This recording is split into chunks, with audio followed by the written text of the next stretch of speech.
Hello everybody, it's Duck7. Welcome to the new video. This one is pretty important. It's a zoo update after release of Pyrexia OLB1. We got some good cards we can use in the main deck. So obviously the cards we talked about the most before release was the minor misstep, and I already have like between 40 to 50 games with this exact list. I had different versions, by the way, and tweaked some cards. I tried to tweak the numbers of some main cards and sideboard cards, and this is the final list I come up with. Okay, so I plan to do a new sideboard guide after this release because I was expecting this addition to impact Zoo deck very much, and it has, in my opinion, and it will in the future. So this minor misstep is a great new addition to this deck. It's perfect for Zoo deck. I think this card has more potential in this deck than any other deck in Modern. Of course, other decks will play it. Mostly one off in the main, one in the sideboard, or maybe just one in the sideboard, something like that. But Zoo is really a deck that can benefit from playing this card. From playing this card in the main. So in the past we thought about trying the Spell Snare in the main. Spell Snare is a card that can help you on the draw, which obviously games are more difficult to play when on the draw, and it can be helpful in those situations like countering Run and 6, countering Expressive Iteration, Ledger Shredder, that kind of stuff. But what we really care about in Modern is one mana cards and cards that cost about 2 mana. So really, Spell Snare is okay card to play in a deck, in a main or in the side, whatever. In the situation where you have a limited options and you kind of missing a better card to have or to play in the main, but. Having this minor misstep printed into the format and along with the other options we had before, I don't think it's worth a slot. I tried it, I tested it in the main, I tested it in the site. It's just not worth it because explanation is that while you get to counter the two mana spell with 1 mana spell when you're playing on the draw. It's great and all, but we just Zoo deck doesn't care that much about 2 mana spells in Modern. So I was thinking, I was numbering all the 2 mana spells relevant in Modern. I looked through each bad matchup, a good matchup, and all we really care about, all 2 mana spells we care in Modern are really like Counterspell and Prismatic Ending played with 2 mana. Other than that, it's some cringe options like Eidolon, so you don't see burn that much on the online as you do in paper. So except for those few examples, there are just no really relevant cards we care about in Modern. Of course, there is a Ledger Shredder, but we have different cards that enable us to get rid of the Shredder. We have Tribal Flames, which can burn a Shredder very efficiently on turn 2. You can go for Triumph turn 1, turn 2, go Shock, just Tribal Flames immediately at the Shredder, or you can just get another Triumph and play Leyland Binding for 1, or whatever I have I will talk about sideboard later, but we now have Flame Slash in the new sideboard, the newest version. Okay, so that's it. And other than that, we have one other new card in the main. It's Migla's Maze Crusher. So Migla's Maze Crusher, it's 3 mana 4/4 creature. Okay, so these 3 mana 4/4 creatures in Modern usually come with some kind of downside, but Migla's just doesn't have it. So either those kind of creatures when printed in Standard, they usually have some downside, and the most common is mana cost, but there is no downside here just costs one green, one red, one any to play it, and so we can easily just jam it in our list. It's very easy to play it with any lands you get. You can always just jam it because our mana base is anyway built around the territorial cowl, so we can always play it on turn 2. So Gruul mana costs are never a problem for Zoo deck. Okay, so I was thinking about Miglos. Does it deserve the slot in the deck? I was testing it a lot. I tested two in the main, one in the main, one in the side, zero Miglos, four brawlers, two Dromokas, and what I like the most is I didn't want to lose the number of threads. I want to have the exact number of threads as before. And Miglos just does a similar thing as to what Dromoka does. So what Dromoka does is get rid of the Blood Moon. In a lot of situations, it counters the Unholy Heat. So it leaves your threat alive on the field. And of course, it can fight. Other creatures, and it can kill Leyline Binding. What Miglas does is it also deals with Blood Moon. You don't get to save the creature which opponent Unholy hits, but you get another big creature which is also great threat and also enables our Stubborn Denial. And also it's a Leyline Binding removal for Leyline Binding, removal for Blood Moon. With just one Forest basic, you can get rid of it. Blood Moon is another fifth solution in the main. With 4 Leyline Bindings, 1 Miglos, we have Giganta, so this deck is very capable of beating Blood Moon. Also, 1 Dromoka can beat it if you're holding mana to kill it immediately. So this deck is very capable of dealing with it. We have a Stubborn Denial, and also we have four Ragavans. So a lot of these cards allow us to play over the moon and just beat the opponent. Beat the opponent. Uh, Either way, but of course, a boon is a serious problem for domain zoo lists, and you always have to think about it when playing and play around it. Uh, fetch your basic on the right time, and if it's not absolutely necessary, don't don't don't go don't go without basic in your first 3 turns. Okay, so that's it. I just had incredibly well score with this decklist. I went like 3 times 4-1 in a row, 4-1, 4-1, 4-1, then went 3-2, and after that did 5-0 and something like that. So I had amazing oral score, uh, amazing number of wins. So it was definitely around 80% win rate. And with this exact list in the leagues, I don't know how well representative are leagues at the moment, but it's definitely a good score. If you do this with any deck in the modern, it should be considered a very powerful option for that moment of time in the modern metagame. Okay, so had great fun playing with new cards. The new card just okay. Just a little bit more talk about Misstep. Why do we want Misstep? Why it's good in Zoo?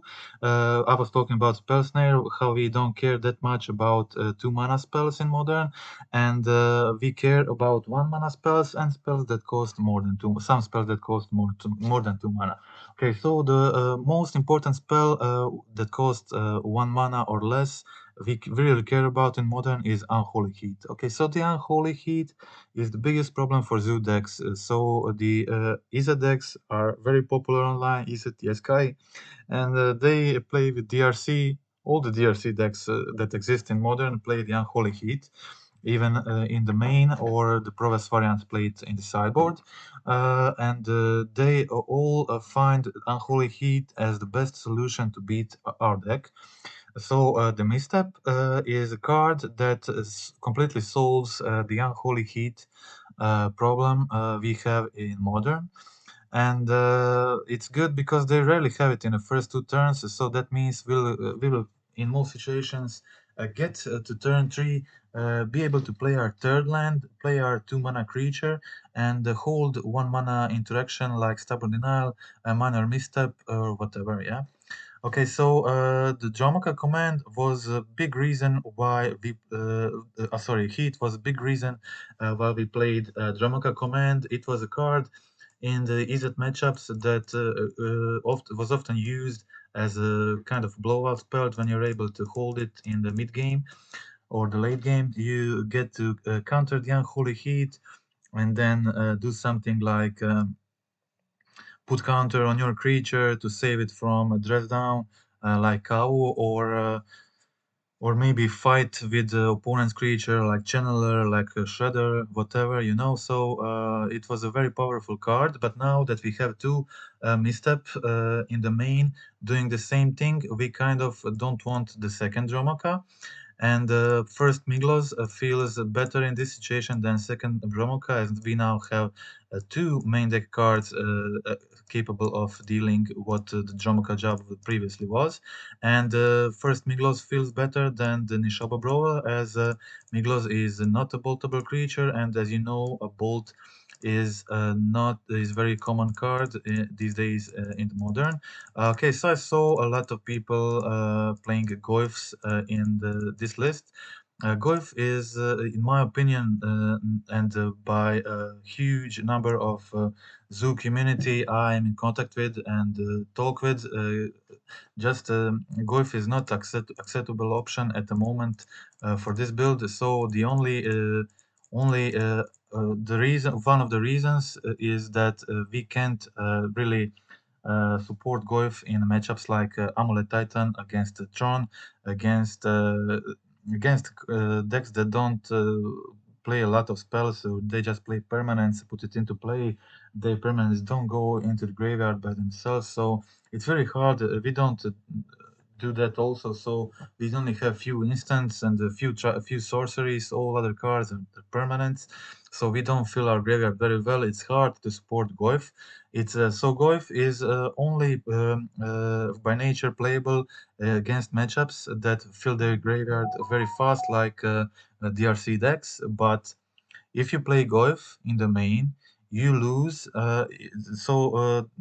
Some of the reasoning why people included the Goif is because it was good against the Iza decks.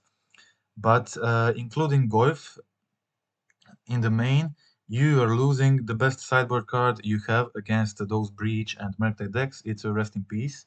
So Rest in Peace is within this deck. It's not used to kill their to enable to prevent them from playing Murktide. It is used to shut down Unholy Heat, and it is used to make their most aggressive uh, starting creature along Ragavan, the DRC, so making DRC 1/1 and losing the ability to kill our creatures with heal or heat, and as bonus, not being able to play in Murktide, just consistently wins you the games in that matchup.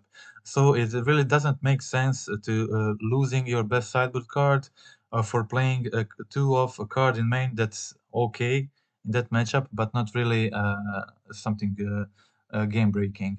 Okay, other than that, you're not just losing Rest in Peace, you're losing Hidetsugu Consume Soul.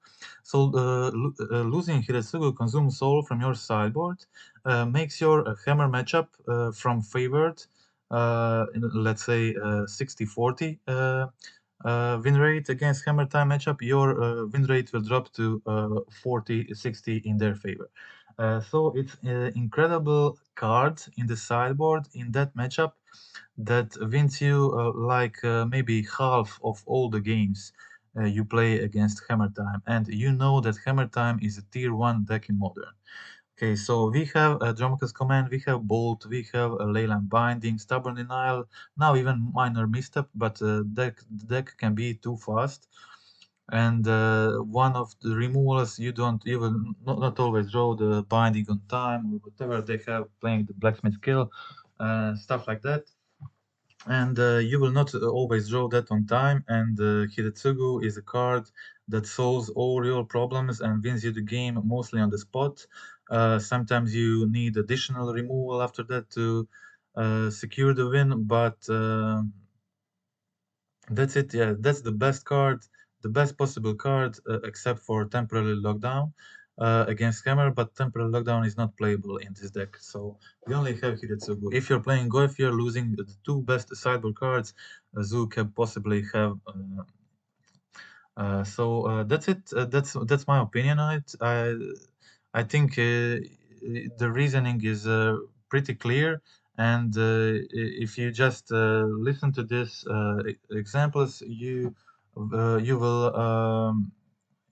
will understand if you try it yourself even better. Okay, so that's it. Other switches from sideboard, we had to tweak some of the numbers of the sideboard cards we previously have to be able to include some new cards. Okay, so as Blood Moon is prevalent, and in the modern these days, a lot of people play it.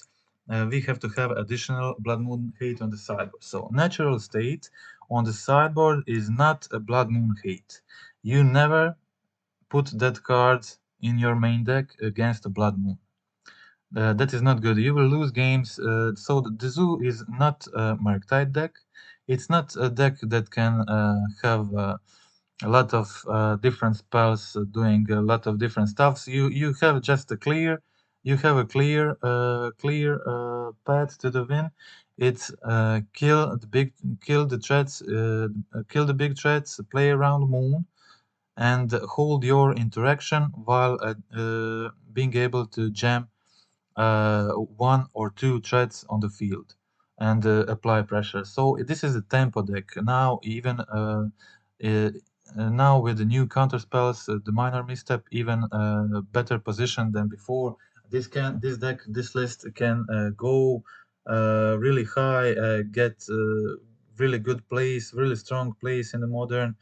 It has potential with these new cards to be even better positioned than before. So the minor misstep is a card that, in my opinion, will affect Zoo more than any other deck in the format. Maybe there will be some other deck which misstep will be as good as in here, but it's definitely among top 2 3 decks in the format to play this card.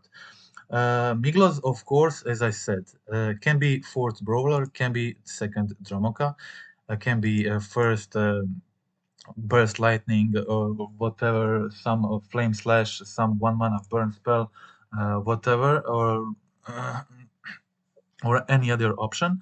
But in my opinion, for the current state, I feel like it's better than fourth brawler, and it's better than the second Dromoka, because now we have Misstep doing Dromoka's job, and Bolt is played more than before, so Miglos lives, survives the Bolt, and Brawler doesn't, and that's it. Okay, so that's it. Other than that, I said I trimmed some cards on the sideboard. I trimmed the fairy from 2 to 1 on sideboard, trim a whale from 2 to 1 on sideboard. So I wanted to include the Tira Sunder.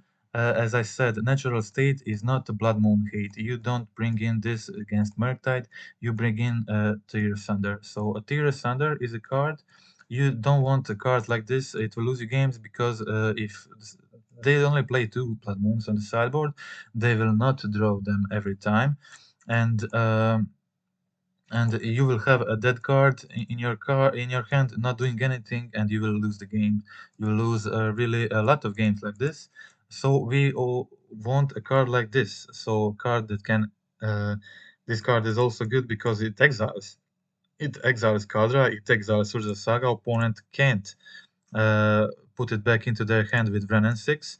Opponent sometimes your hammer time opponent will count on blocking your creature with Kadra, or equipping Kadra with hammers and dealing lethal, but then you'll play Tear Sunder and exile Kadra. They will not expect this.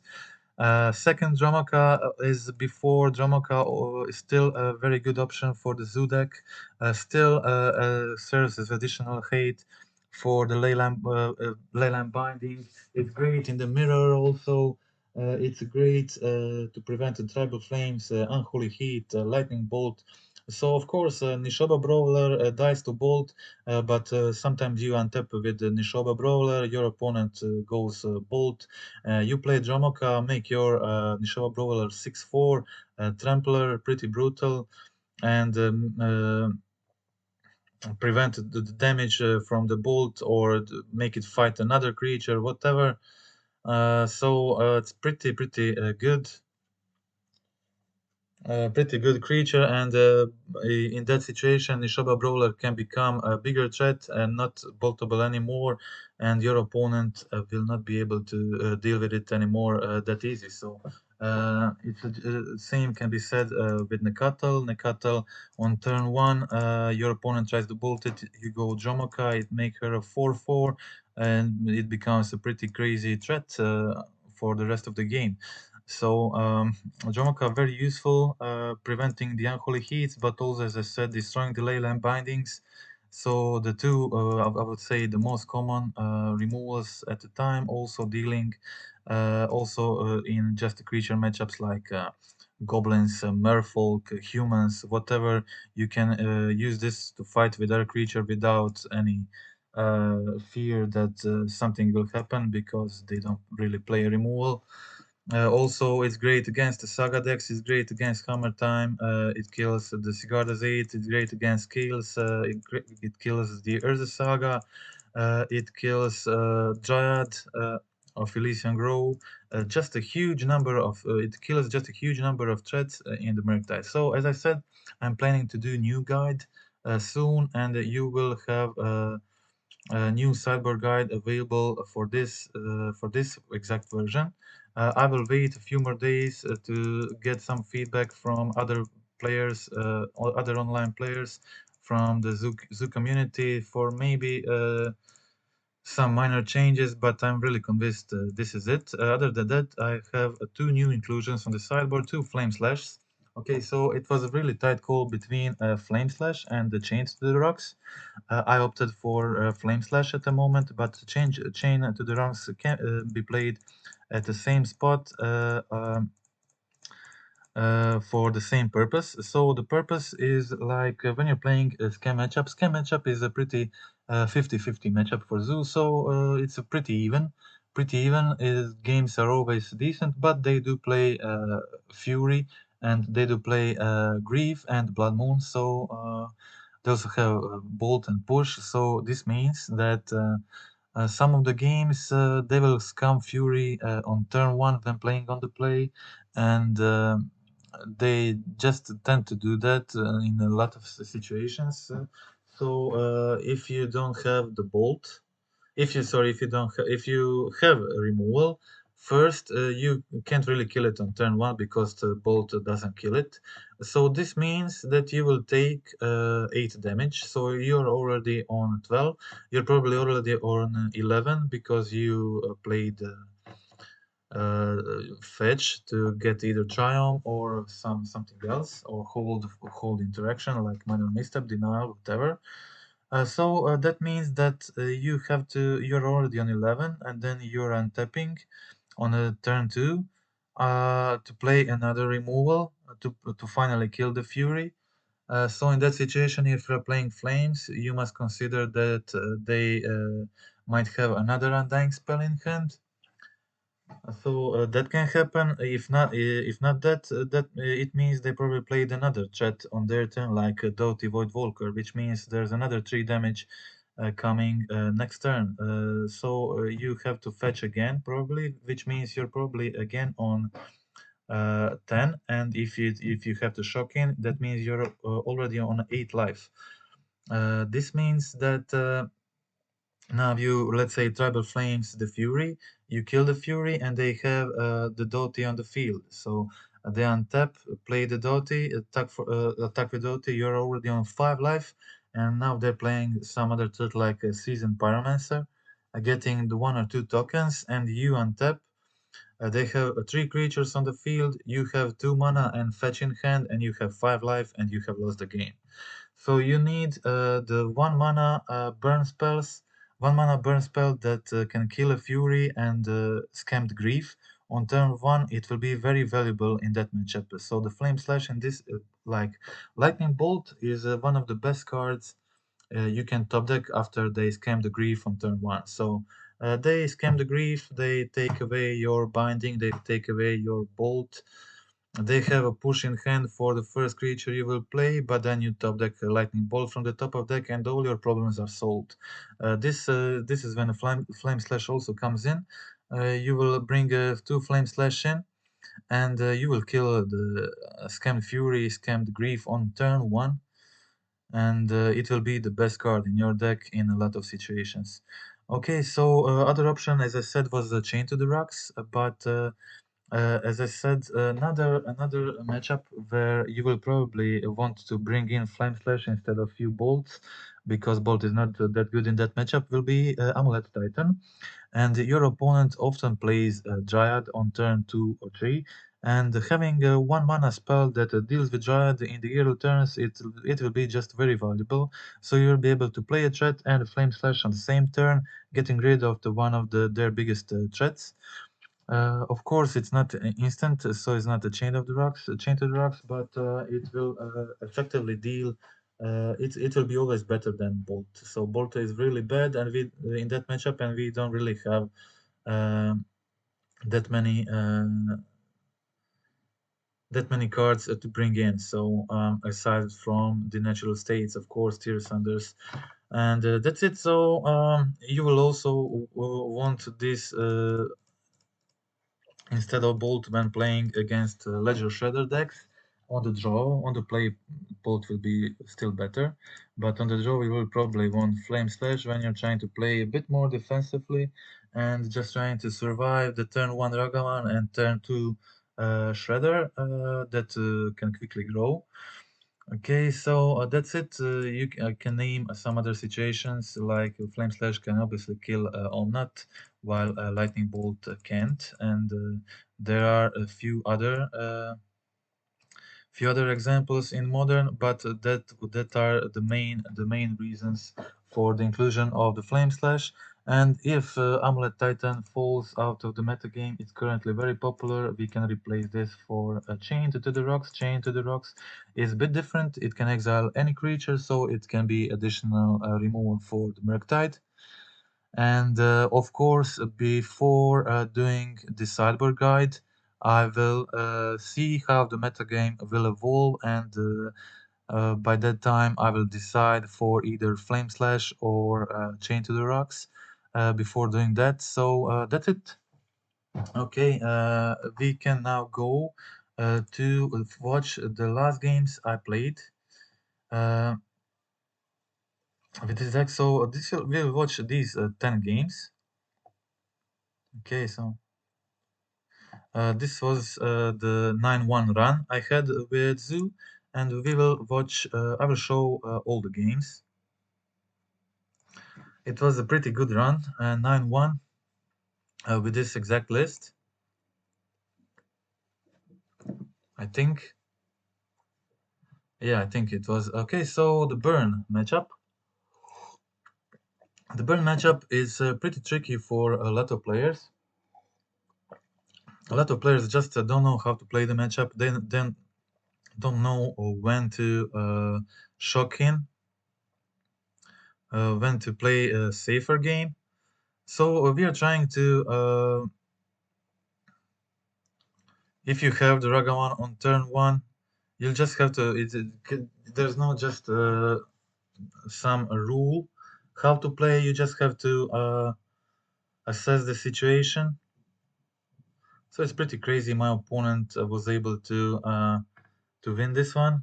I got a blocker on the field for the Nakatal, for guide, whatever, but they got the third land of the top. They were on 1 life, which means they had to have the sorry, they had to have the third land, and they had to have Helix to be able to play the second spell. So it's pretty crazy win for the opponent. They were incredibly lucky to kill this game, to win this game. And yeah, I was kind of sure, still had a misstep in hand, but wasn't able to use it.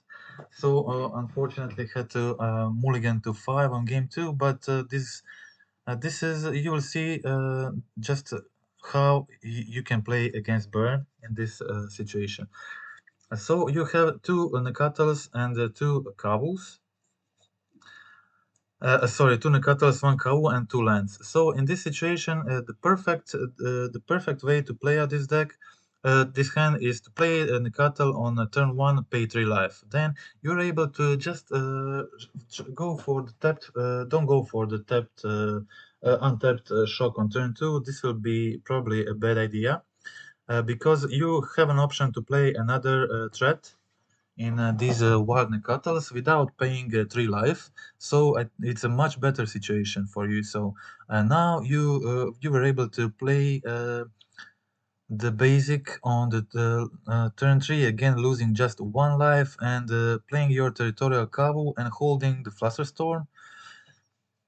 So there wasn't necessary to counter this lava spike. It would be a bad decision.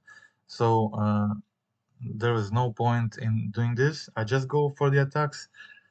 I loot another card. You have to be careful for these kind of cards in this matchup, like Deflecting Palm. They will sideboard that in. You have to be careful of that. So I just hold the Flustered Storm in hand to deal with a spell on my kill turn and draw a bolt to finish on the same turn. So that's it. Okay, if I played the Flusterstorm before on their burn spell, this wouldn't have happened, and I would have lost this game. So you have to play this. You have to play this matchup right, and you see that it didn't matter in this matchup. But the example I said, like playing just one shock in this game, was is sometimes and often a key for beating the burn, and sometimes it will be key for beating the burn, and it will be the way to deal with this matchup. So I was able to play just one shock the entire game. So I had two Nakatals in hand, and I went for Breeding Pool on turn one.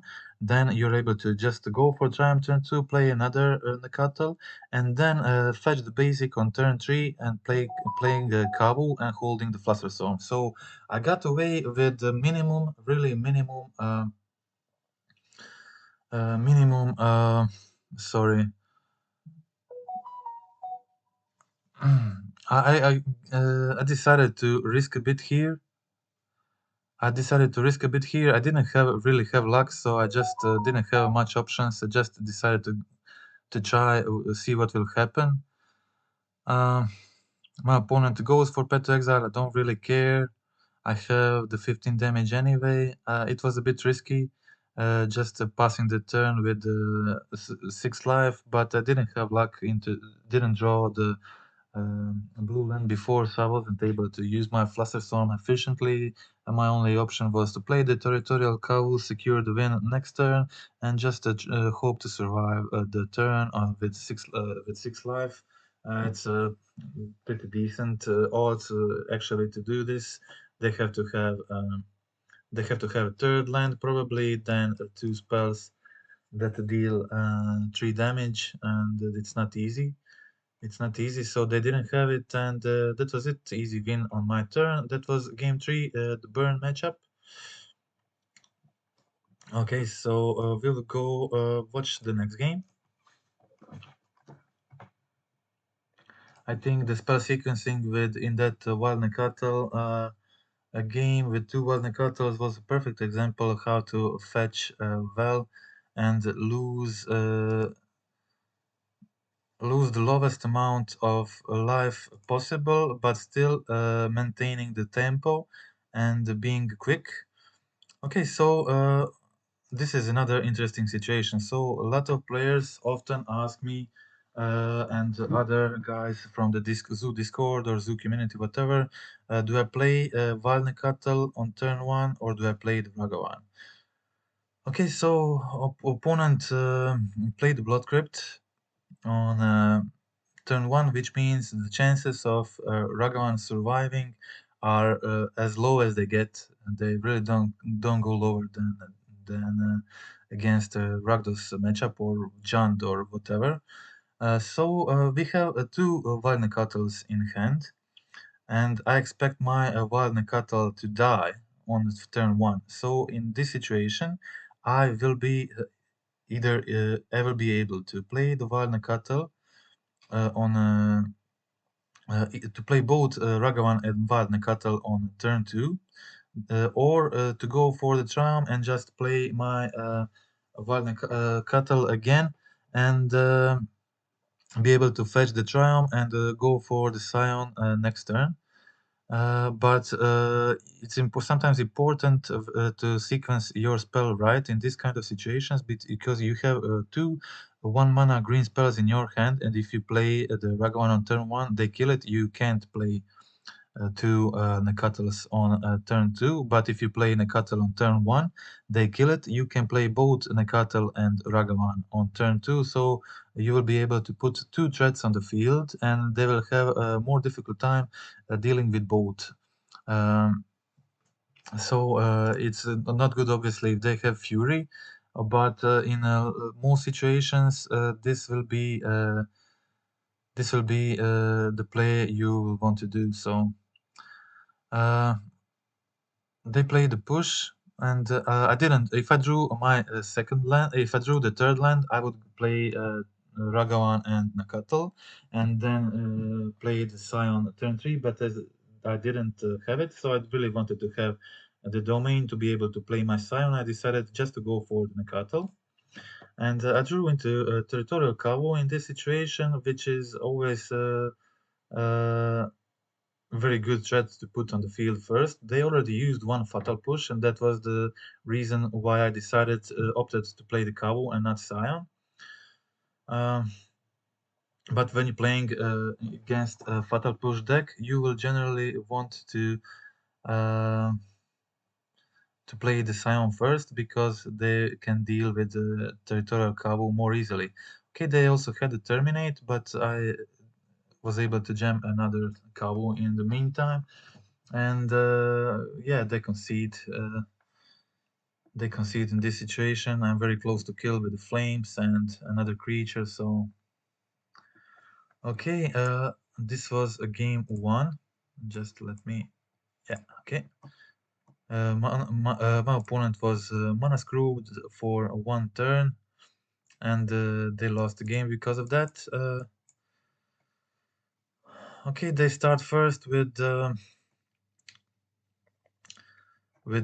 sorry the Vidragaman. In this situation, I would usually play the wild Nekatel on turn one, and then expect for Nekatel to die, then just go binding, probably on turn two in combat or save wheel until then.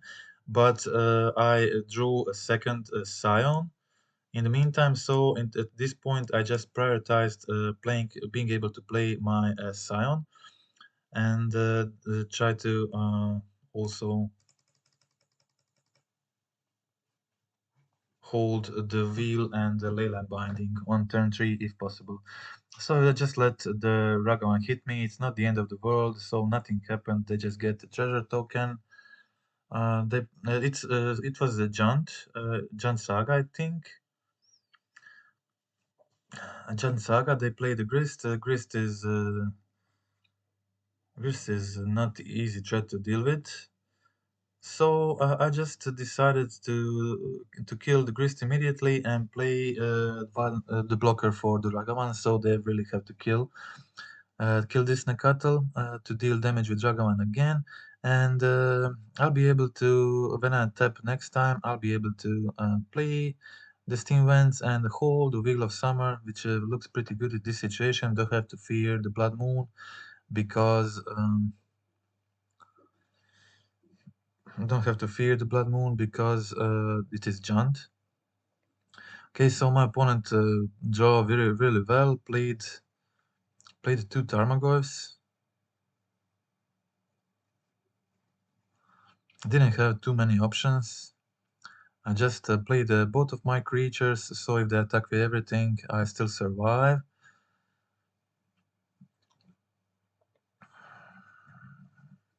I of course had to kill Dati to be able to survive the next turn, and luckily Tribal Flames got exiled because of the Dati. Um, so the Goyf didn't grow, and I misplayed here definitely. It's not really a misplay. I have done this to be able to have a lethal next turn, not to let my opponents do some crazy draw. And I had the goals were 0-1, so not doing damage. I had the blocker for one of these creatures and holding the Wheel of Summer for any removal they may have, and they just had 2 cards in hand, 4 lands, so really low chance of them having nothing. But of course, it was a risk to do this. They went Fury, and they were able to clear my blocker. In spite of Wheel of Summer, and that was it. They had a kill. So as I said, I attacked with both because I exactly had a 2-turn lethal in 2 turns. It was a risky move, but in my experience, it's worth it. To do this, I could go for definitely could have gone for the safer play. Just attack with 1 Scion, then play another Scion on the next turn. It would be probably better play in this situation concerning what happened. But yeah, okay, so that's it. It was done. So it was time for to go to game 3.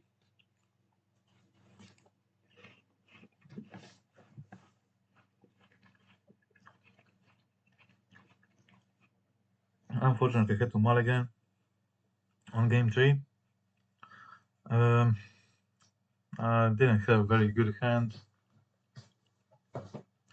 I kind of depended on Ragavan and Misstep doing some job.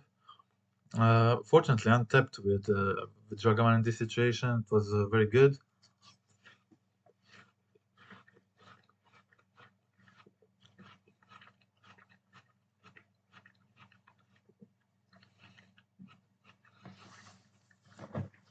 I decided to hold the Misstep and the Binding for a turn. See what I do. It was a good decision. I decided not to use the Binding, but instead just bounce Goyf with the Fairy.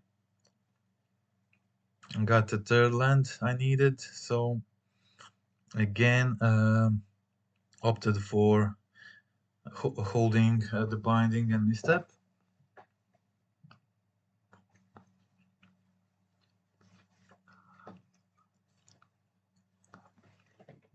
Well, now my Ragavan doesn't do anything anymore, but it has already done a decent job, so it's fine. It still protects the Teferi.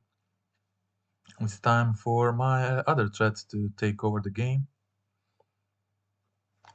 Well, my opponent pings the Ragavan in this situation, but it's not really that important anymore. Okay, I go for the binding on Pyromancer to save the Teferi.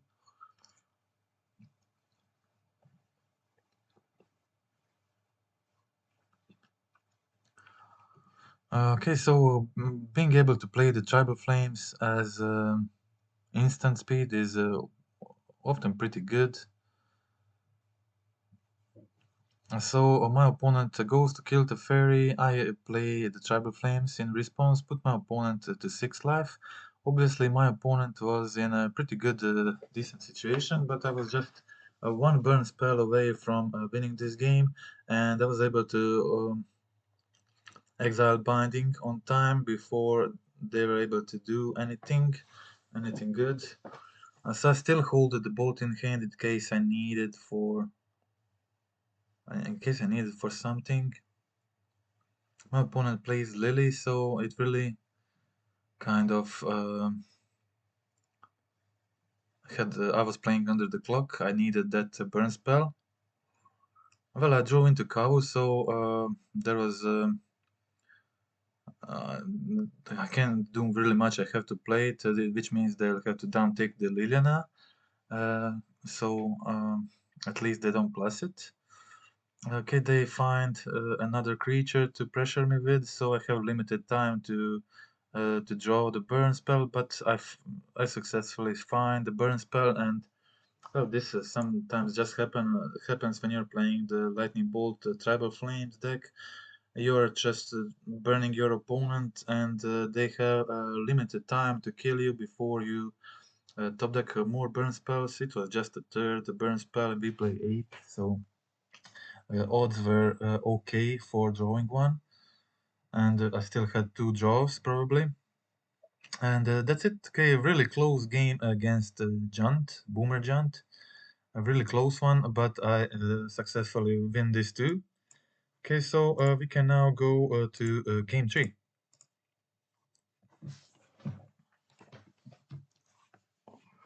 Sorry, match 3. Okay, in match 3, I had okay hand. Burn spells, 2 Ragamans, bindings. I find Sacred Foundry in this situation, obviously, so I'm able to cast a binding if needed. Also got the third spell on time. It was Living End. Living End is now much better. Much better. It was okay also before, okay matchup because of the stubborn denials in the main, but now we play 2 minor missteps in the main, so it's even better. We have 6 1-mana solutions for turn 3 Living End. And what's happening? Sometimes this gameplay just really slows down a lot. So I decided to try. It was a living end matchup, so I decided to go as aggressive as possible. Maybe I know I'll deal 2 more damage with the Ragavan. I already have the bolt in hand, which means if I find another burn spell, I'm really close to having them dead. And my opponent decides to get rid of the lane unbinding in this situation. I don't have didn't have much to do here, but my opponent didn't have a turn 3. I didn't have a turn 3 living end. I still haven't found. I didn't find. Sorry. Something's happening. And sometimes gameplay slows down a lot, and I find a stubborn denial on time, and I was able to play Giganta. So and before so having Giganta on the field really helps with stubborn denial because it gets you ferocious, of course. So in this situation, I felt pretty comfortable because had a Giganta on the field, a stubborn denial in hand, lethal for the next turn. Pretty good situation for me.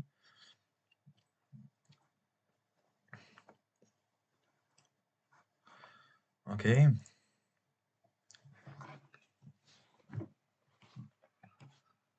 Okay, my opponent still didn't have the living end. Even if they did, I would have the solution.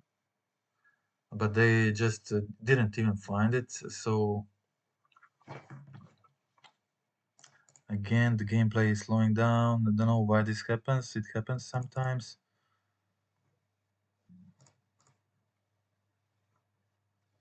Hmm.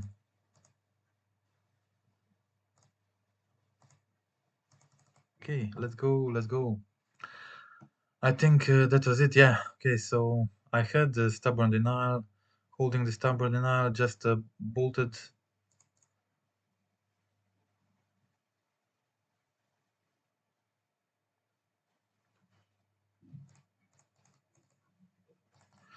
Let's just see this to the end. It's really irritating. This happens sometimes. Also, I think my opponent got all living ends exiled. No, just the 2 of them. Okay, they go for the force of. They had a force of negation, but they had a stubborn denial, so that was it. This is what would happen if they went for. If they had the 3 mana. If they had the 3 mana violent outburst, I would have my stubborn denial, and I would win anyway. So that's it. Game 1. So this is game 2. against a living end opponent.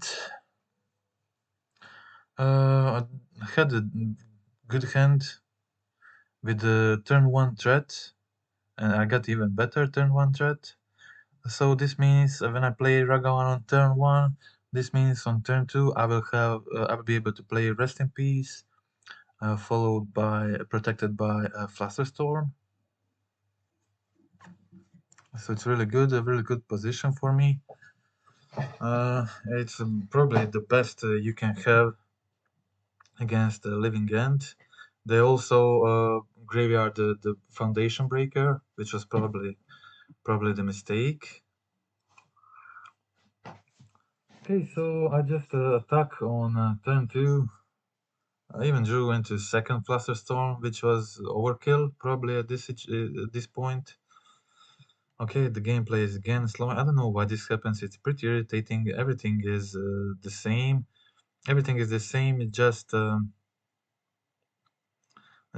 slower. So I don't know. I don't know why this happens. Okay, so I go for the Rest in Peace. My opponent didn't even have anything to get rid of this. I still hold my Flusterstorm. They sometimes, if I just play Nakato, they will be able to just play the Shardless Agent in spite of the Rest in Peace to get rid of 2 of my creatures, so it's not worth it. Um, but it's there's not much they can do here. Have 2 Flusterstorms, have a good threat on the field, have another good one in hand. So really, they have really limited options here. At best they can have, best they can have is a turn 4 mana 4/4 flyer, but I have a lot of removal to draw into also. So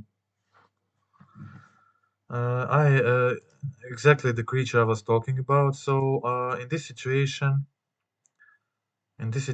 it was better for me than the Nakato, because if they play one, then the Nakato is not that good. So I just play their Curator, still holding the Flusterstorm, so they can't even go for the Living End.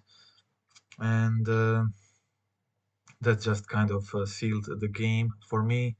That was it. They really didn't have any more options after this. And yeah, 2 Flusterstorms in hand, very fast clock, 2-turn clock on the field with Rest in Peace. I can't imagine what else would you want to have in this matchup. So pretty good. Okay, so the gameplay is slowing down, and this game was over the next turn. My opponent conceded, so I'll just leave this replay, and we'll go on to the next match. Okay, so that was it. Very quick games against Living End. Okay, I'll watch the match 5 first, then show the only loss in these 10 games. I think I forgot if I had a misplay there, or if it was I can't remember if it was the flood or misplay. I don't remember. But my opponent was on Kahira. Had pretty mediocre hand. Nothing crazy going on here. Just 1/1 and cattle with some removals in hand. So not very good against my control opponent. I had my Ragavan. My opponent didn't have a solution for it. Sorry, they had the binding. Of course, I wasn't able to binding them now because I didn't have the full domain, so I missed 1 mana. But I can of course do it later. So the Wren, as I talked in the beginning of the game, the Wren is just not a card you care about when playing Zoo. We just don't care about that card, okay? So you never attack Wren. It's not a rule, but in like 90% of situations, you just don't do it.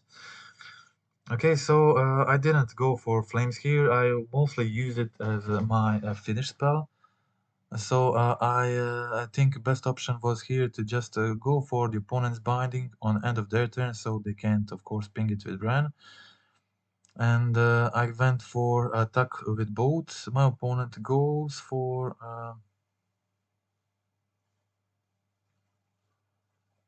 my opponent. I leave the bolt on top of my hand of my deck. I deal 4 damage with Tribal Flames. I have a very good Sahili clock on the field. A two turn clock with Sahili while having also a bolt to finish the game. They probably play counterspell, so didn't want to just cast the bolt. Okay, they go for ending deal with my Sahili.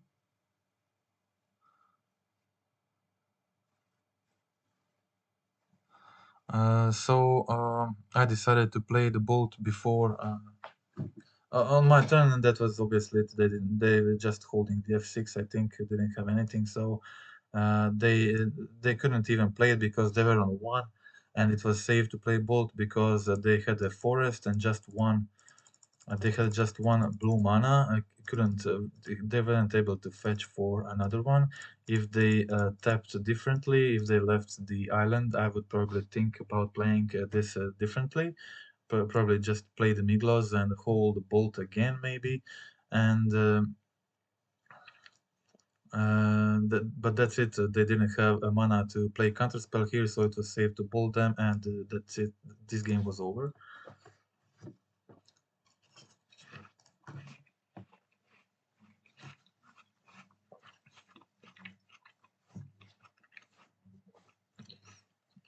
Okay, again playing against 4-color Ronut with Kahira.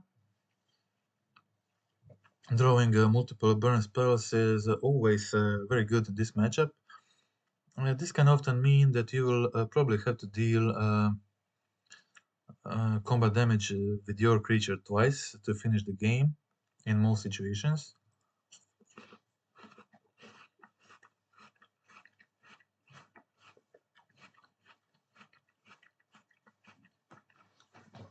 So obviously having Tribal Flames and Bolt in 2 bolts in hand is pretty good. Probably one attack from one successful attack from Kau will probably be enough to close the game in most situations. You'll be able to dash the Ragaman or cheat in a few damage in the meantime for sure. So they didn't have a land. They salted my cow. I just had another one. So my opponent still didn't play land. So pretty good situation for me. I had option to loot here. So in no hurry to play anything.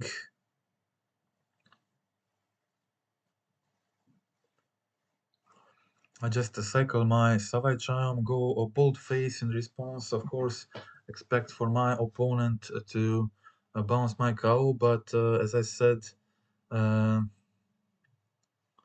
I didn't have two red mana here to finish the game on the spot. But chances of not being able to close the game here are the minimum.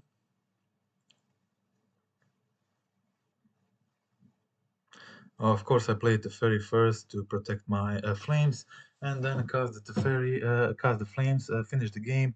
That's it. Okay, so we'll watch the defeat. Watch defeat and watch the next league was a 5 league. We'll watch all the 9 matches. There is just I think there is a lot of good examples of gameplay you may find useful. So this is another situation which players often ask what to do in this kind of situation. When you have 2 Scions of Draco in hand, it's absolutely essential you get the full domain so you can play them. So this is the situation where you will never play Nakatal on turn 1. It's just uh, it's just very bad. If you don't draw your third land, you will lose this game. So it's pretty simple. It's nothing complicated. So you in this situation you have to go for turn 1 Triumph. and you go for Sino Jaco, so it's pretty hard for my opponent in EZ combinations to kill this Sino Jaco on turn 2, so um, I'll be able to freely attack.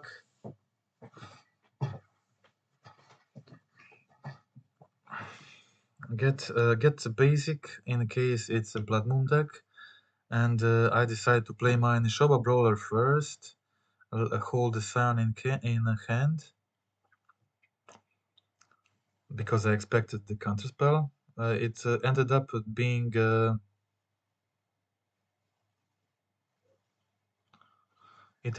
being sorry. I did a mistake here. I had to bolt the Exarch before the damage. It wasn't really that important, but yeah, okay, it was a mistake. My opponent went for a subtlety here, so I decided to bolt subtlety before the blocks, so they can't really trade with Nakato.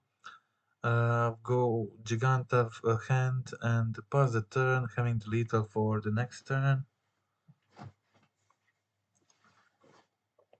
They had to do something, of course. Have the Otawara, but I'm still good. Play my Giganta. Scion on next turn for trample. And that's it. My opponent didn't have any more solutions. And yeah, okay, that was game 1. Seemed like a pretty easy matchup in first game. Expected to win this. Just kind of have to be careful for the Pestermite Kikijiki combo, which is easily disrupted with Bolt Binding, of course. But yeah, I just kind of my 1 mana counter spells just weren't that good. Weren't that good in this match. Just they didn't do what I wanted them to do. Cast my Kau here. Kau was obviously fine. I didn't draw into third land on time, so a lot of stuff. A lot of stuff didn't go well for me, so in this situation, a stubborn denial wasn't doing anything, so I just decided to cast Miglos first, try to kill the fairy, then play the Nakato hold denial on the next turn. My opponent played this Exarch with 4 mana, which means the next turn they could go for they could go possibly for Kikijiki, so I decided to kill the Exarch immediately and put another creature on the field, which means I'll probably be able to kill the fairy next turn.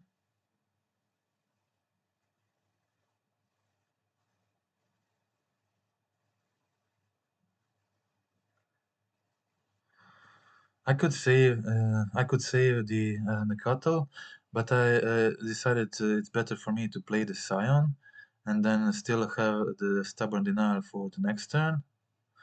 I was able to play both Dragaman and Nishoba Brawler and deal with their counterspell, so I was in a pretty good situation at the moment. But they played Fury. And still, I found the solution for Fury. Attack for 4 bull players on a 9 life. But yeah, they kind of just find the Kiki-Jiki, find the old right spells at a good time. Didn't have the solution for the Kiki-Jiki at the moment, and it was pretty problematic because they have the Ethergast in the graveyard. For some reason, they decide not to let me loot. So I did the looting.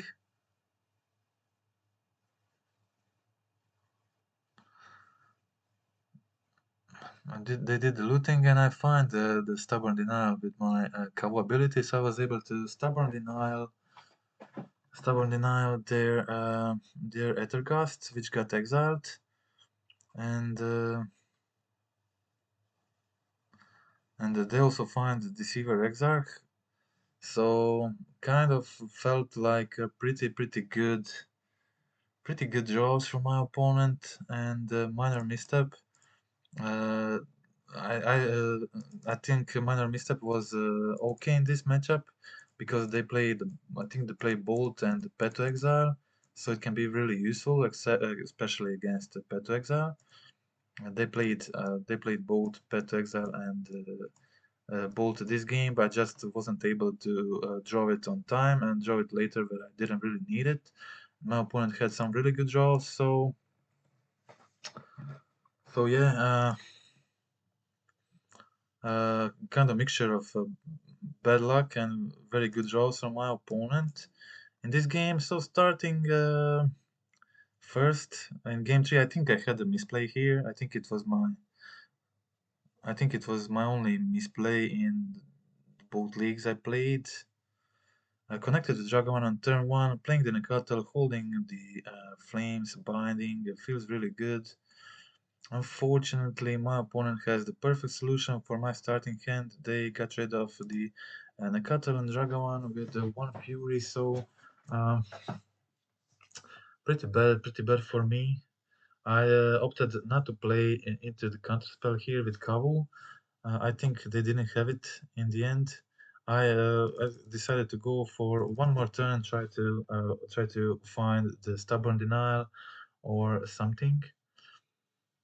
But yeah, it wouldn't matter that much because same thing would happen. My opponent played the Gust. I put Kavu on top, replayed the Kavu. All my spells in hand were kind of useless at the moment. My opponent had another Gust. So I played Kavu for the third time when they used the Spell Snare finally on it. So it didn't really matter. Same thing would happen if I played it before. Then I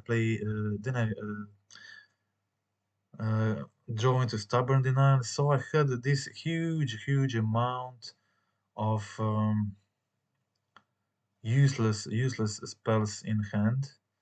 Spells not really doing anything. I didn't really have anything to bring in this matchup. It's not a common matchup. Nobody plays this actually, so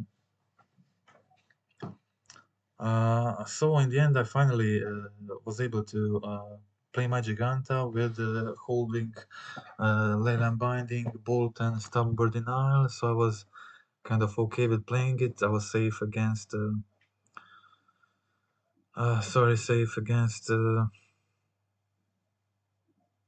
Exarch combo. I decided to immediately get rid of this subtlety and then again draw into Flusterstorm. Another Flusterstorm, very useless, incredibly useless at the moment. No creatures to see. Just one Kavu, and one Catalan Dragon from the start of the game in the first 20 cards of the deck. It got even crazier. So a lot of crazy stuff had to happen for my opponent to be able to win this. I got my fourth creature of the game, Nishoba Brawler. I tried to play it. My opponent has, it's obviously a tough game at this point, where my opponent successfully got rid of my first two creatures, and then gusted my cow for two turns, then spell snare them, and so on and so on. And all this happened, and that replayed my Nishoba Brawler again. This time resolving it, but with the Stubborn Denial, Flusterstorm in hand. But my opponent really just played a lot of creatures, and only this annoying spells like a Gust, a Spell Snare, and I just got again the wrong sequencing of drawing into these spells. I drew into a Stubborn Denial, Flusterstorms in the late game, where I kind of didn't really need it. When I needed it in the start, I didn't have them. Okay, so got another silence, so I was kind of still in the game. I got rid of the fury, got rid of the subtlety, and hoping for them they can't gust the scion. It would be really good if I or spell snare was really good if I had the Scion before. But then drew into some more lands, so they go for Verter. Finally, I get to use the counter spell. I was just irritated, but my draws at this point, I just cast the Flusterstone. Uh, Bluff having something, of course they pay, nothing happens. They kill my Scion, and it was just a losing game at this point. Not really any chance. And they even got the Fury, so okay, that's it. That was the end of the game. And that was the end of this game. We can move on. This was the only loss in the first league, the 4-1 league. We will now just start watching this 5-0 league I had. Okay, first game was against Trellon. Trellon is streamer on Twitch, streaming mostly mono black covers and blue Tron. It wasn't ideal, of course. Two bindings and Dromoka. Not doing much. I should have probably mulliganed this hand, but I kept it because of Kavu. You just there's a lot of games you just keep because of Kavu, kind of hoping for you'll be able to loot something with it.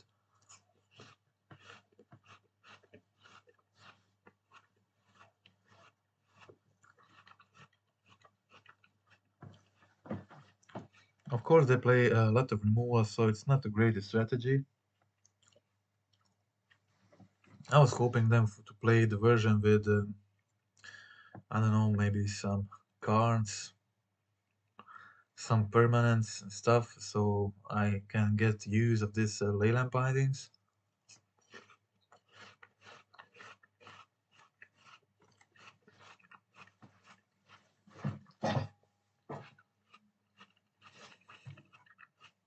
Well, at least I had enough lands to play around this Field of Ruins. I didn't even get to binding the expedition map or anything. So, gameplay again slowed down. I don't know why this happens. Dromoka is definitely useless here. I don't want it. So I just cycled it Kau. Luckily, I was able to use the Kau ability. But obviously, not having the stubborn denial, not drawing into stubborn denial is the key for this game. And I need my burn spells and stubborn denials to be able to win this. My opponent again passes the turn, not doing anything, having coffers and Urborg at this point. So after I go for the fetch at the end of turn, they go for the march, gain some life, kill Scion, I think. I can't remember. Yeah, they go for Scion. I then fetch my land. I want to have Triumph Foundry, Zagot Breeding Pool. So even if they go for the Field of Ruin, I still have my domain. I didn't have any counter spells. I didn't want to bluff anything, so I just went for. But they had the March and the Invoke, so they got rid of all my creatures. Not a very good situation for me, obviously. In this situation, they can, if they have another Invoke, it's just they'll just draw too much cards. Okay, first time. Is this one of the first times we actually see the Miglas? We didn't see it much in that first league. It was decent cards. It was good card, doing a lot of job in a lot of matchups. Many times I successfully used it to kill the Leyland binding. So in a lot of situations against the control decks, it was pretty good. I played the Ragavan on turn 1. My opponent bolted the Ragavan, played the Kavu on turn 2. My opponent binding the Kavu. Then I played the Miglos on turn 3. And my opponent wasn't able to to deal with Miglos, and I was able to successfully use Miglos next turn to kill the Leyland Binding while holding the Stubborn Denial, and it was a game over by turn 4 just by Miglos doing. So that was it. So this is loss. Too many draw into too many bad cards. Really needed the burn spells, and the Stubborn Denials didn't get them. So my opponent got me with invokes. Okay, multiple options here, obviously. I decided to go for the sun. I think misstep is pretty important here. I draw into another 2 mana spell. That's why I'm comfortable playing the Scion here. Because even if they kill it, it's hard for them to kill it because they mostly play push. And the Scion avoids a push, and they play March, but it's also hard for them to play March in this situation. But I feel pretty comfortable like this.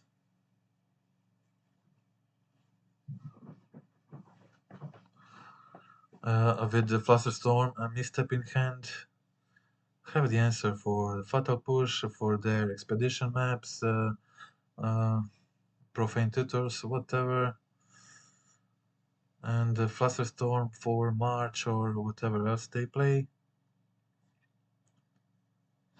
Okay, so I just play my Brawler, hold both of my removals here. Of course, they go for the March end of turn. I get my Flusterstorm, definitely save my Nishoba if I can in this situation. So I have a very, very good clock assembled on the field. My opponent has Field of Ruin on the field. But it's not a large threat for me at this point when I already have Scion on the field and Brawler.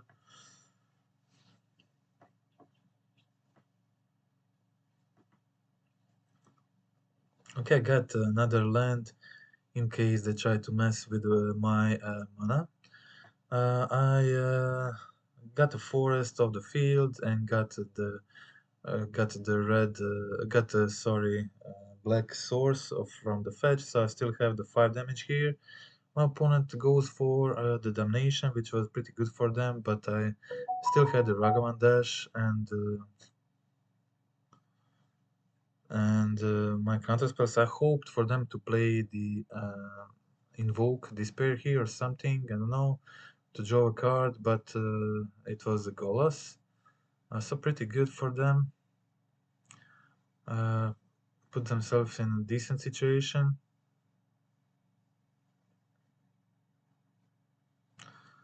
But they didn't have anything else. So they had to stay back with Golos for.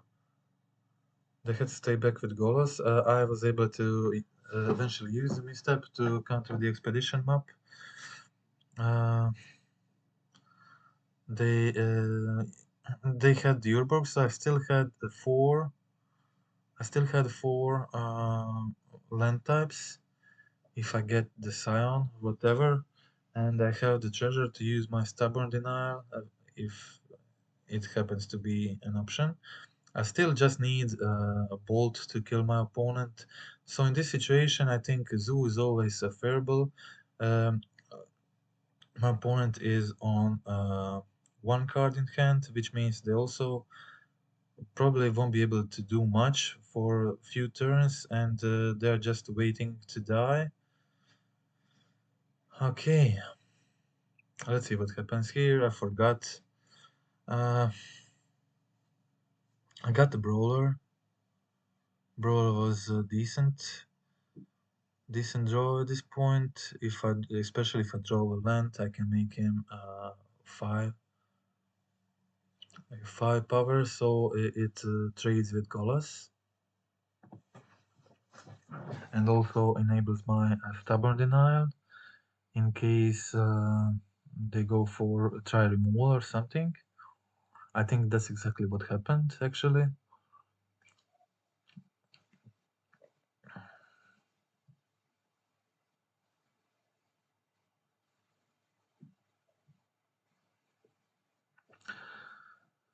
Yeah. Also, my opponent has a lot of good drops at this point, but stubborn denial with the 4 power creature on the field. It's always security that you can probably deal with the stuff they do. The most common is Invoke Despair. Most common threat, most common good card they can have in this situation is like in last game. They had multiple invokes.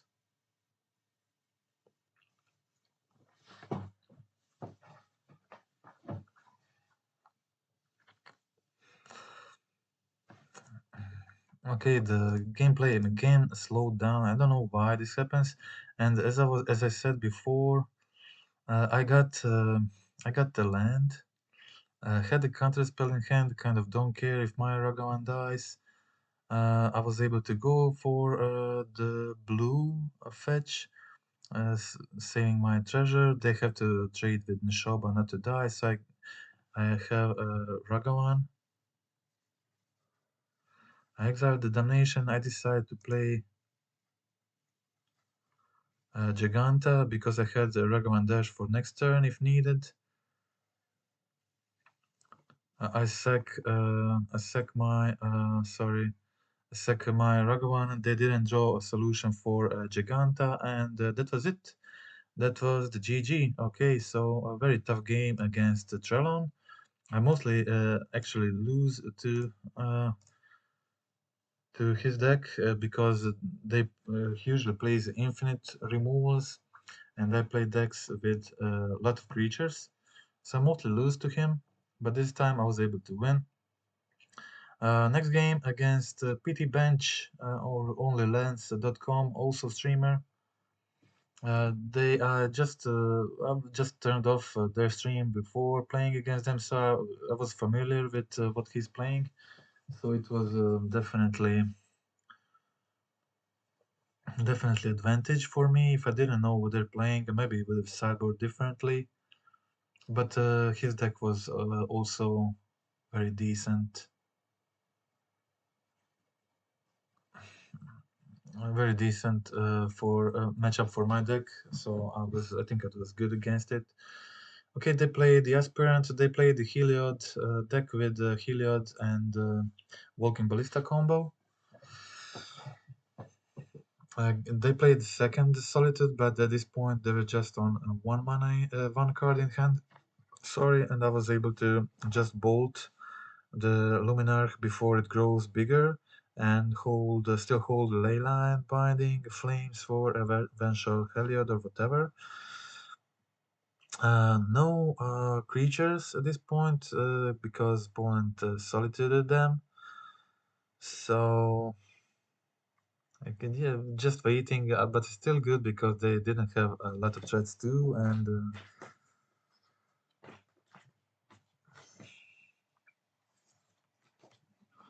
so it's a fine situation. I still have a large amount of relevant cards in hand for this matchup, so I can deal with mostly everything they play. They just go for plus here, so I was able to play my. Luckily, I had another binding to get rid of Nahiri. Nahiri would have been a problem. Finally got Nakatal, but unfortunately Nakatal doesn't turn off the denial. But yeah, they're on 0 cards at the moment, so can't really complain about anything. And I got my Kao from the top of my deck. Kao is in this situation to turn club because I have the Tribal Flames. They don't play much of non-creature spells, so I definitely wanted to loot one of these and just play the Kavu with the Tribal Flames lethal next turn. They just had the Luminar Aspirant, which wasn't very important. And I just go Tribal Flames and finish them with the Kavu. That's it. Okay, that was game one.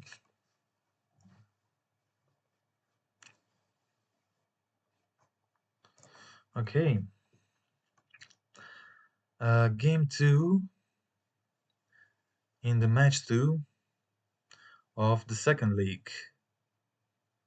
Okay, I put down a land left a 2 land in my hand to have a domain to play the Scion on turn 2 together with 3 removals in hand. The removals are much better on the draw because you will really want to play them. Especially in this situation, you're able to get rid of their Sanctifier. Sanctifier can be annoying, blocking Kavu, Ragavan.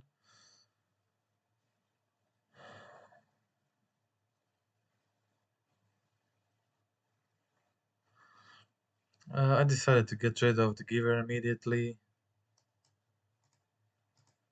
I still have the binding for the Sanctifier. Sanctifier is also kind of annoying. For this turn, I prefer putting Giganta to hand, leaving the Tribal Flames for possible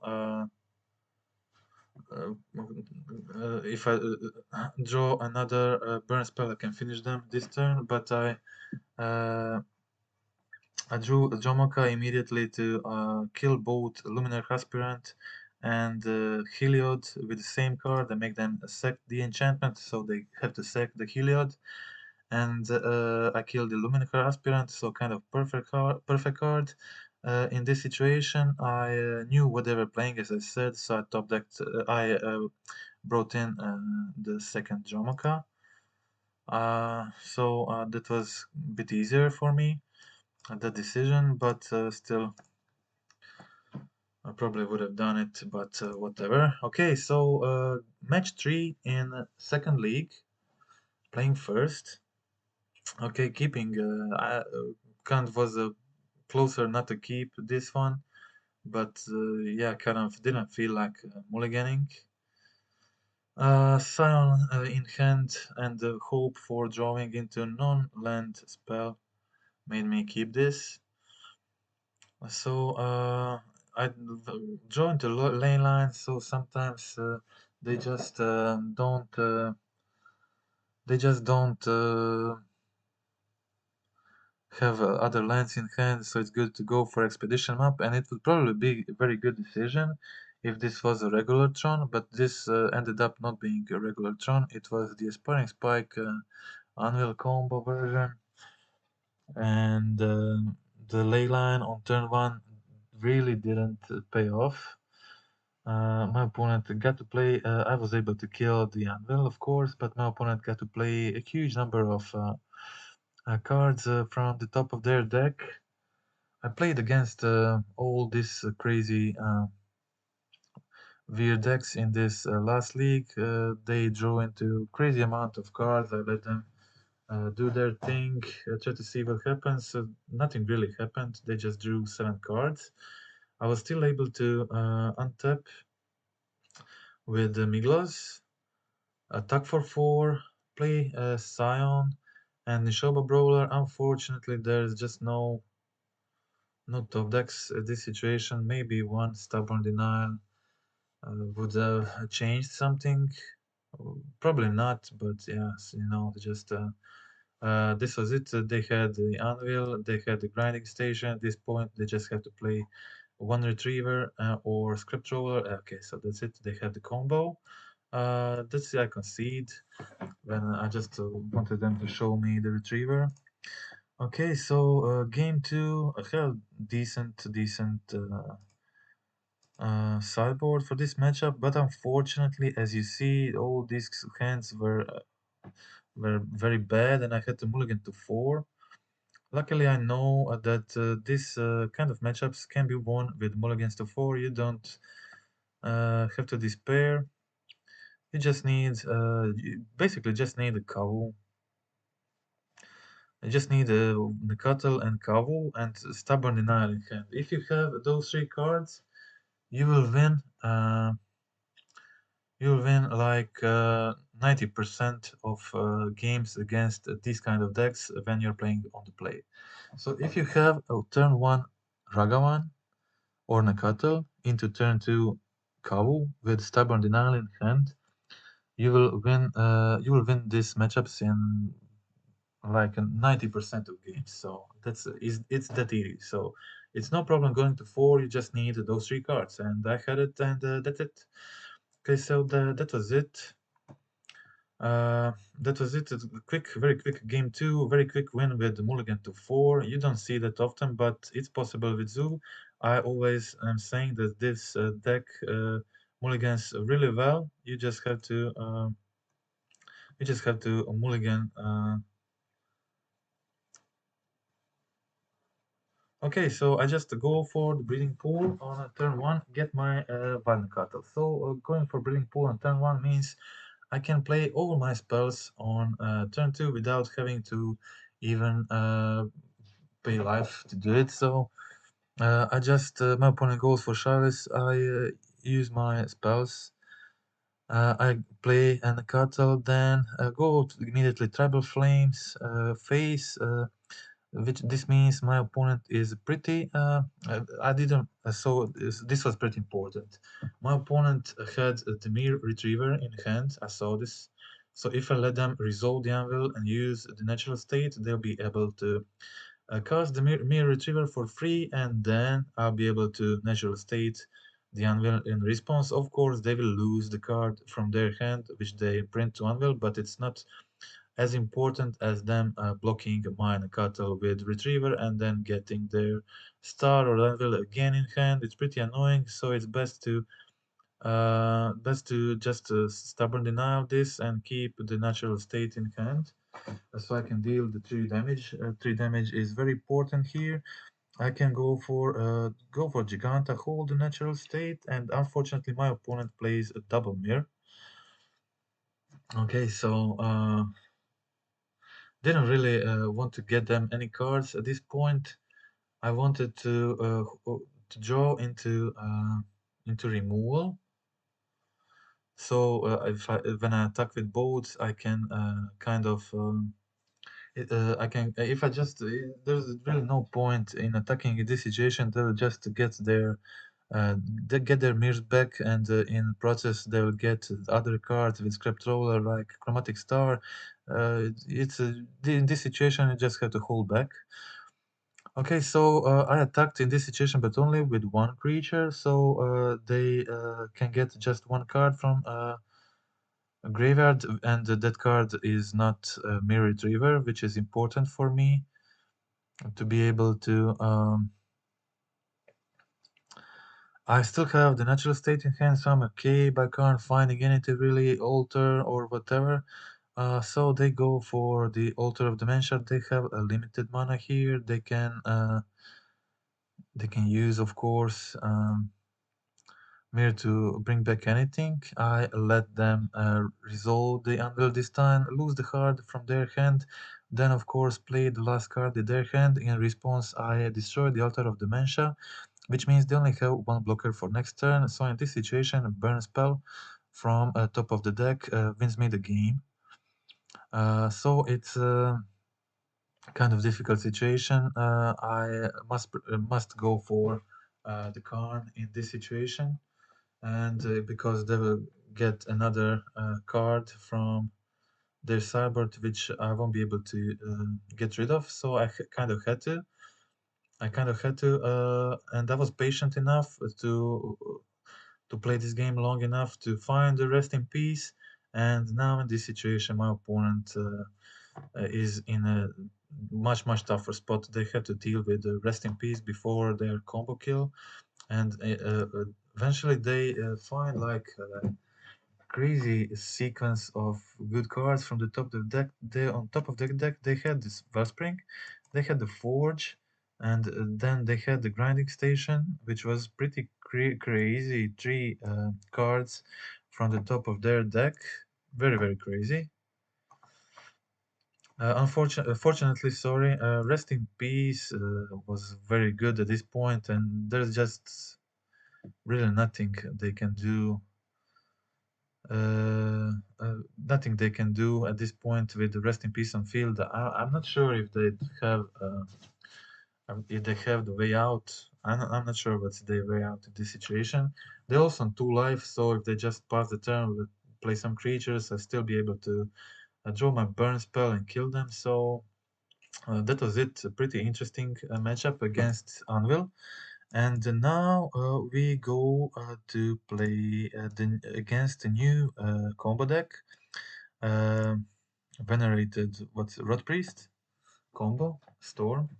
Again, playing second, mulliganing. Okay, my opponent plays Unbridled Growth. When they play this card, I assume it's probably that combo.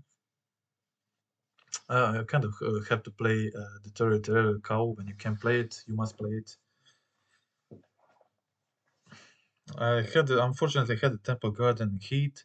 This means I can go for the Steam Vents. Can't have the blue mana, but I'm obviously trying to draw it with Kavu. Still not able, so I prioritize playing Bolt on Canter, then another Kavu for this turn because I was able to play Nakato. So they just draw a bunch of cards, go for Channeler, play the Mishra's Bubble multiple times, draw a lot of cards. I was still fine. I was still fine because for the next turn I still had two draws to try to find the blue mana for Stubborn Denial, and also have 7 damage on the field. Okay, my opponent plays Mishra's Bubble 4 times. I go for the loot. I can't find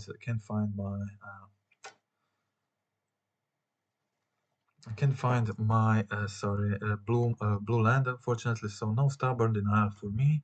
And you will see one important thing for all of you playing this deck or playing against this deck. It's like the perfect example uh, of one thing some of players may have forgotten, and also my opponent forgot that in this match. So my opponent played seven, eight, sorry, seven spells at this point.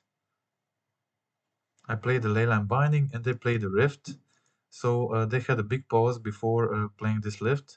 They counted the spells and they have a lethal, but when you read this Venerated Rod Priest, it says whenever a creature you control becomes the target of a spell, opponent gets a poison counter. So my opponent probably thought that I got the poison counter from playing the Leyline Binding. Maybe he didn't, but maybe he did. I don't know. Maybe he thought that was the 10th counter, or they just didn't have any more spells. That was it. I'm not sure. They still had one card in hand, so I'm not sure what happened. They had also one mana with Canter, so unless it was a land, they could have maybe played one more spell. Maybe they thought that I have one poison word from a binding, but this is not a spell. This is the ability. So it's one important thing to notice that Rod Priest doesn't give poison counters when targeted with ability. It has to be a spell, so it gets the ability from the bolt, but not from Leyline Binding. So it may be important, like it was important for me in this game, because I survived with 9 poison counters. My opponent just didn't have. I wasn't lucky enough to draw into the blue land for Stubborn Denial, but my opponent missed the lethal for small amount.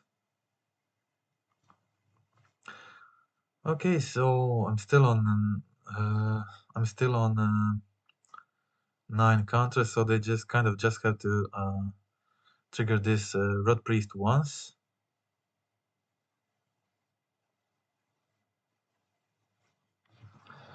Okay, I just play my second Kavu, hold my misstep. They try to find something. I immediately use the Stubborn Denial counter the Morphos, and they lose the game, not being able to pay for the pact on their upkeep, and that's it. That was game one. So my opponent almost killed me, but they missed one poison counter. Okay, so absolutely no interaction on a game two, but very aggressive. But very aggressive creatures. I kept a hand in hope of drawing into one counter piece. Rest in peace is also like kind of fine, but in some games maybe not doing much. If they don't have the breach, they can easily kill you even without breach. Uh, I kind of had a misplay here. I'm not sure if it was a real misplay, but I kind of risked everything and went for them and not having two Rod Priests. I decided if they have the Rod Priests, let them have the game. Okay, so this was the situation. I attacked with the Brawler. They go for the Dragon Ray channel block. Obviously, they try the Blossoming defense. I should have, in retrospective, I should have just let this resolve play my Scion, hold the Stubborn Denial for their turn if they try to combo, but they had four cards at hand. At this point, they were just dirtling on their past turns, not doing much. But I kind of decided there is a low chance of them succeeding to kill me. They need to have two Rod Priests with four cards in hand to maybe have any chance of killing me, so I decided it's worth it to try to to leave the Nishoba Brawler on the field, try to be as fast as possible, try to put a two-turn clock on the field, but it didn't really work. They had the second one, so this game was theirs.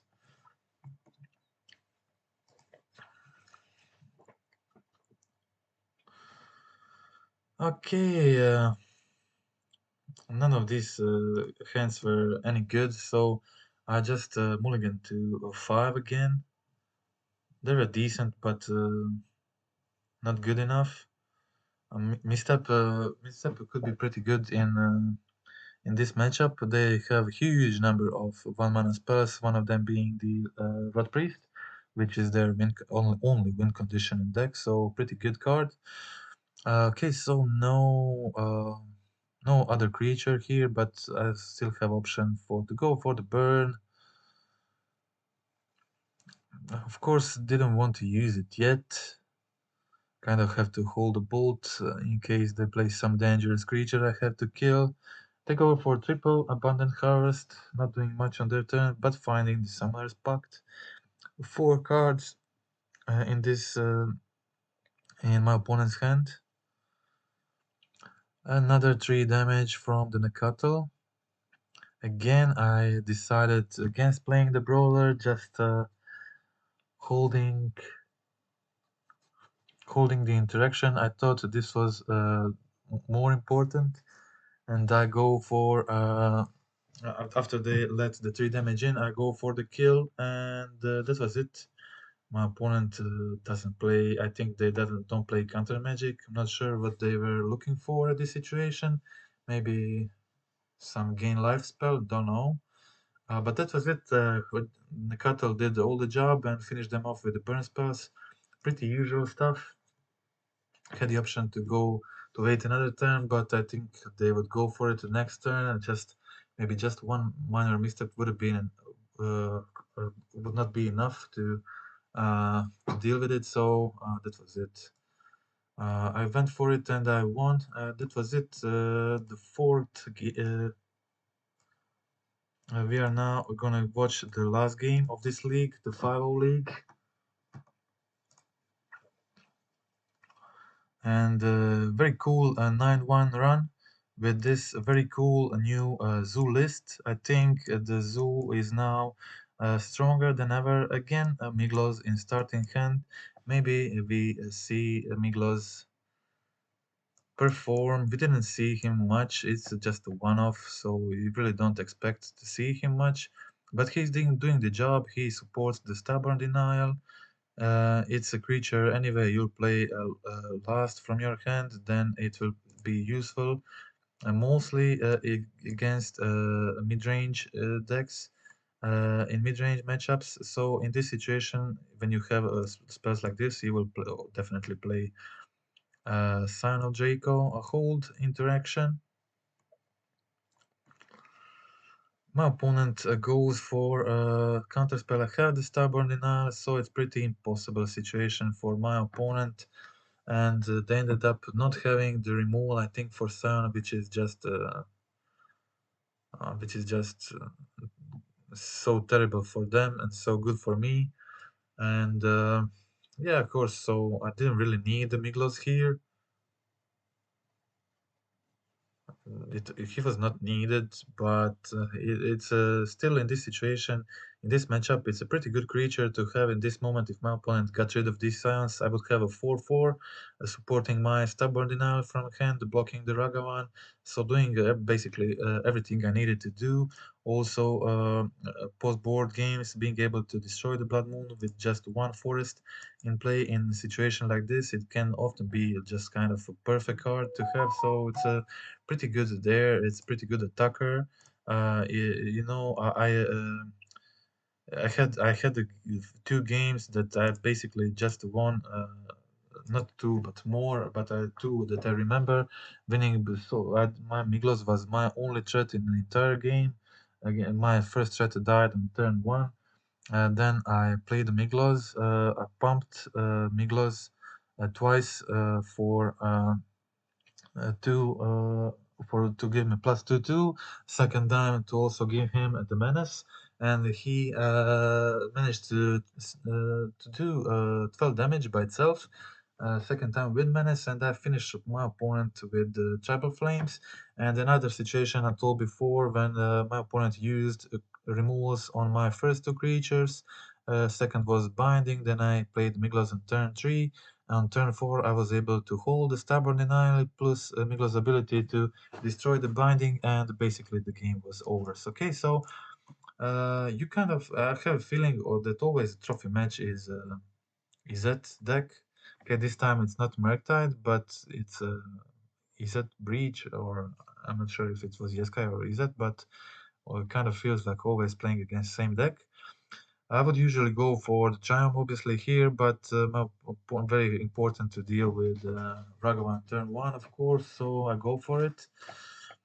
I'll be definitely slower here, not being able to play. You will notice how I fetched in this situation. So went for Steam Vents on turn 1, and that's the reason why I went for I hold the fetch until the end of their turn. Okay, so this is the Yeskai Breach, so they don't play the moon, but it could have, I don't know, maybe it could have been the Izzet Breach, which can then play it. So in this situation, I went for Steam Vents, Zagat, and third land Heat to get the basic planes, and I have the basic forest in hand. So like this, I'm totally playing around Blood Moon. I have Blood Moon totally sold. Even if they play it, I have the Giganta, have the Scion, have the Tribal Flames. Can play the Scion for 6 mana. It's not out completely out of reach. Have the 6 lands available. So it's a really good position for me with the lands, and I have a full domain with the white planes in this kind of situation. So that's why I kept the Flooded Strand until end of their turn to decide what to fetch for. My opponent goes for Shredder. I feel comfortable here because having the Tribal Flames. My opponent has Bolt for Brawler, which is fine. I just really care about resolving my Tribal Flames and Sign of Jacob for the next turn. Basically, if they don't have the heat, it's very much game over for them. I did a mistake in the next turn, I think. I top decked another removal, and I think I should have just. Sorry. No, I didn't. I didn't have the second dread, sorry. It was not a mistake. If I had the second dread, I would have gone for second tribal flames, kill this immediately.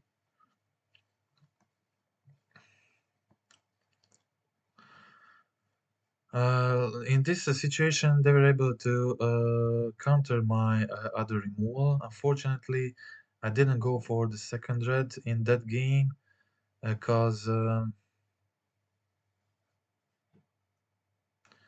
I didn't have the second tribal flames at the moment, so I prioritized going for the plane. Still wasn't sure if my opponent has Blood Moon or not. So I prioritized the planes. If I went for second red, I would be able to play the second flames immediately on their turn, kill this Dragon Rage Channeler, so I wouldn't have problems with it later.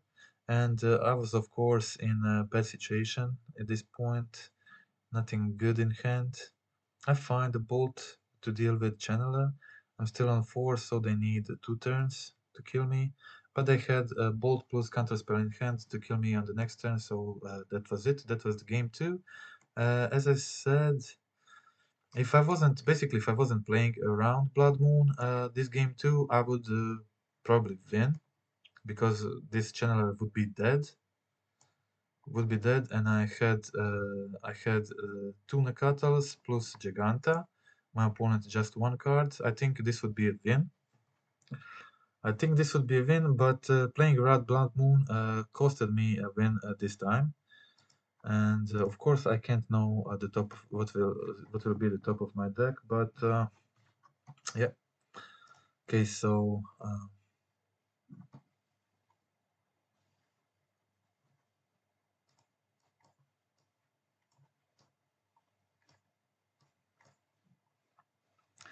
okay, game 3 in the last match of the Trophy League. I go for the Scion on turn 2. They have no chance of killing the Scion, of course, so they must trade Ragavan plus another removal to kill it. They just play the Shredder.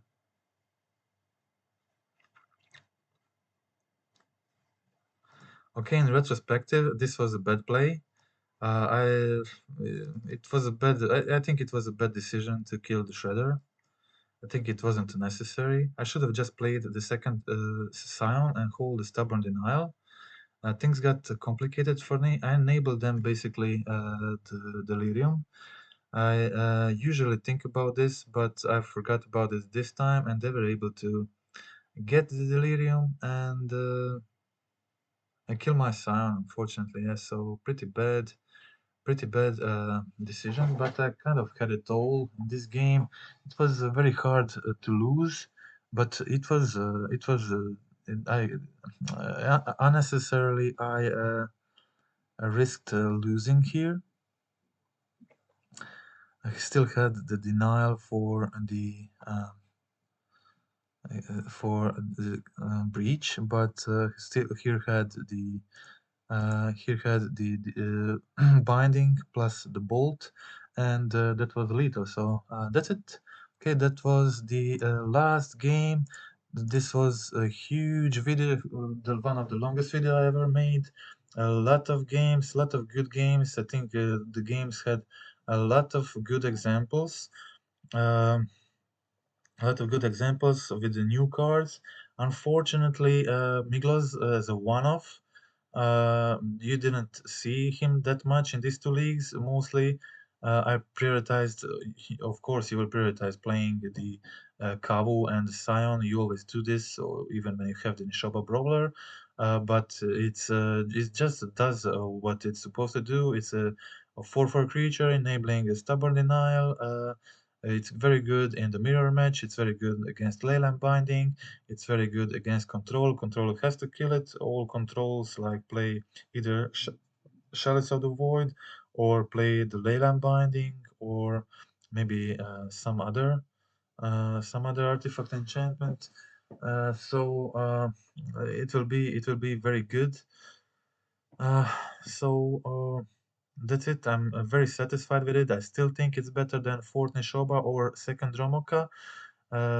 It's for the reasons I talked about in the beginning of the video, and very happy with the sideboard plan. As I said, I plan to do a new sideboard guide with this new list.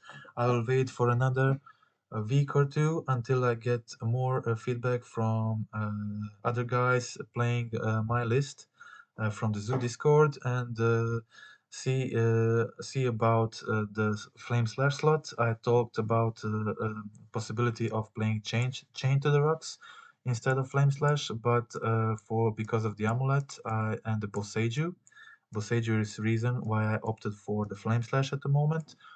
Chained to the Rocks would be a card that would be useful in the Murted matchup also, but a Flame Slash can be also used there to kill the Shredder. Sometimes it's difficult to kill it when it's 2/4 and you're playing on the draw.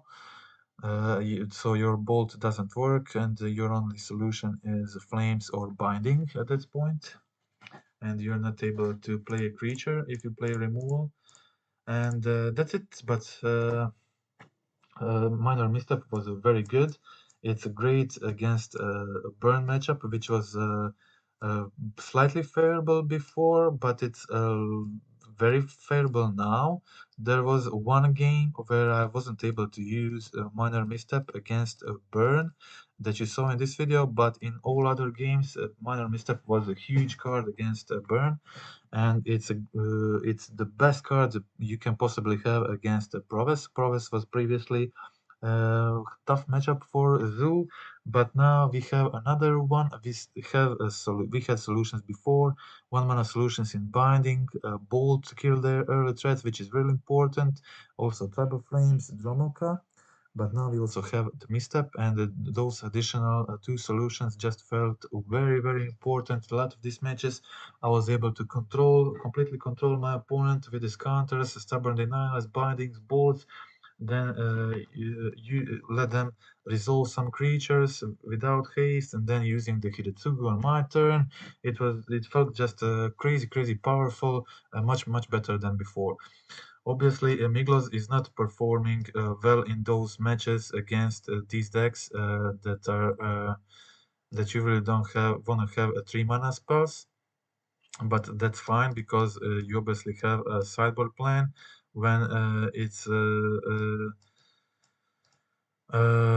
when it's clear. You will what you will board in instead some more removals, of course, Hidetsugu and Rest in Pieces, and you kind of have a perfect amount of cards to ditch for those matchups.